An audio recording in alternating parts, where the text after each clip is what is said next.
While you can use pliers or channel locks to release the clamp that came with your Boxster's hoses, it's a really good idea to get yourself a proper set of hose clamp pliers.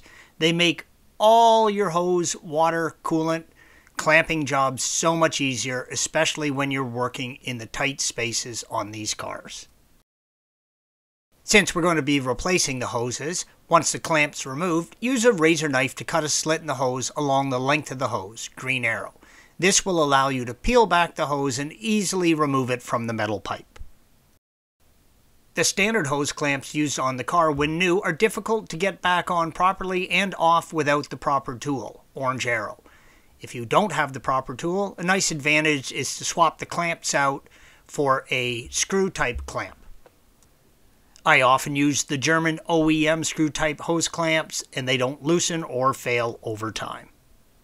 Thanks for watching. Be sure to subscribe to our channel and check out another video in this series.